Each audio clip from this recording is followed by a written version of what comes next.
Hi, as part of our work of representing the voice of business, I am delighted to welcome you to this, a new video series entitled Talking Thames Valley. We've invited respected journalist Andrew Peach to have conversations with a selection of our members who represent industries across the wider region and businesses large and small. They're going to share their stories of the challenges and opportunities that they and their clients are facing. And also we're going to be using it as part of our wider campaign to ensure that in an election year that the Thames Valley business community is recognised for its contribution to the wider challenges that the UK faces. Sit back and enjoy. So just give me a sense, Fiona, of who you are, what your role at PwC is. So I'm Fiona Hornsby. I'm a partner in the southeast part of PwC. I'm an audit partner and I'm based in the Reading office where I've been for the last 20 years. My specialisms are really mainly around actually the life sciences sector and how we support those companies in their kind of growth stage and looking for investment and IPO eventually. PwC is a huge business.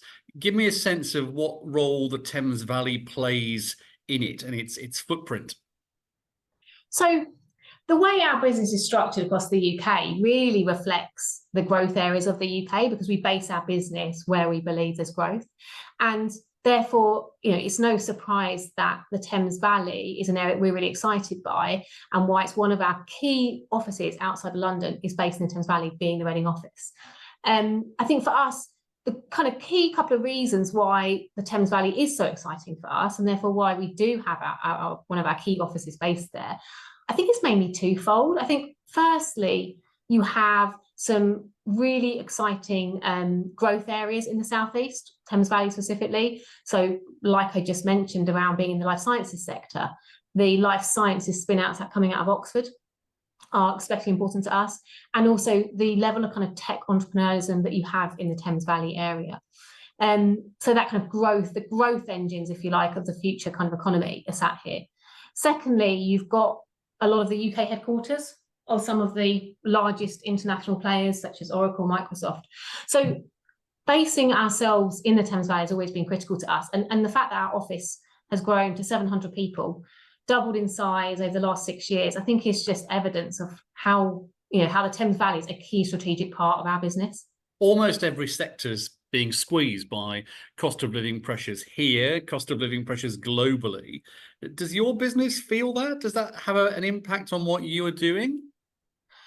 Our business very much reflects, because we work across, with every segment in the economy, we work across the UK. Our business very much feels the macroeconomic squeezes that our clients are feeling, both from the perspective of our people.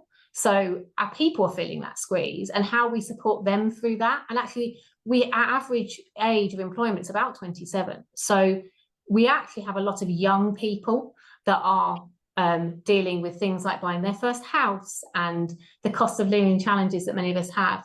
But it's also how we then support our clients through the challenges that they're having, which obviously goes beyond cost of living, but how we can support them through some of these headwinds that we're all facing. And as an organisation, how do you try and represent your clients, particularly to politicians, to try and influence the decision makers to make the changes that they would like to see, and you could probably represent them in trying to make happen? Well, that's an interesting question, actually, Andrew, because we're very much politically neutral, but clearly people, our chairman, Kevin Ellis being the key one, very much has a voice into government, central government, and people like the CBI as well. And actually, he spends a lot of time in each individual office and with some of our larger clients, as you can imagine, to make sure that he really has a feeling on the ground for how it is for business. Like, what are the struggles, especially with things like inflation, interest rates, and how he can be a voice. And actually, the chamber, I think, has a huge part to play in this too, of course, how he can really be on the ground, understanding those businesses, knowing those businesses, and feeding that into and having a voice with central government. Well, the Chamber's certainly trying to do that, I know. And obviously, in this sort of pre-election period, you've got to be having a conversation with the government. You've got to be having a conversation with other political parties who might be the government in a very short time. Yeah, absolutely. And I think that's where actually Kevin is very well networked. He actually came to speak to us in Reading a few weeks ago, and it's quite incredible how he's talking to Keir Starmer. He's talking, directly about some of these issues to make sure that whoever does end up to be our next government does understand what business needs. And I guess we're in a sort of hiatus period, aren't we? And inevitably so, when the leadership of the country may or may not change in the coming months. No one quite knows what the medium, long-term future is going to hold for business, what the landscape will be, what the strategy will be. We're all waiting to see how that pans out. Absolutely. And I think the one thing that business needs is stability. And we hope that whatever happens later in the year, it actually does bring stability, so business can start to plan and know what they're expecting to come ahead of them. So I think actually, whatever the outcome, at least we'll know what's happening come the end of this year. Okay, and a couple of things I'm asking lots of people in different sectors. What's the most exciting thing going on in your job, in your organisation at the moment? Oh, big question. Most exciting thing. I could name a few, but one I think actually is generative AI, which I'm sure you may have heard previously from other people. For us at PwC, generative AI has the chance as auditors specifically to transform how we do our job. It means that we can do it more thoroughly. It means we can create great insights for our clients. It means we can hopefully find trends that as a human you wouldn't necessarily find or identify. But so from a kind of helping our clients perspective, but also how it's impacting the clients we work with is super exciting. Actually now pretty much every company could arguably be a tech company to some degree because of how tech is changing their business. And I think our client base over the coming years is going to look very different. And some of the, I think things will move very quickly. And actually some of our key clients will be very different to what they are now. And if you only watch the media coverage, you think AI was entirely a bad thing. We're told about the threats it poses and all of that. And of course, there are huge advantages and opportunities it gives all sorts of organisations. What is it that keeps you awake at night at the moment in terms of work? Again, another good question. I think one of our greatest challenges is how you engage your people, the new generation of people.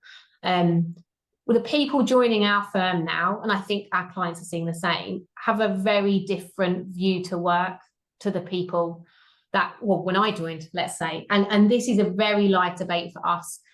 Coming into a career such as accountancy, a Big Four firm, it's hard. It's high pressure. There's exams that are hard, becoming a chartered accountant, and people's appetite maybe for that is quite different to what it was several years ago. So how do we evolve as a business to be attractive to the new generation of grads that are coming through, and actually engage with them and keep them, because they're the future leaders of our business. They're the future leaders of our business. And right now it's challenging because the model that we have worked with for many years isn't necessarily going to work for the new generation of people. A lot of people are finding that really interesting chatting. Thank you very much.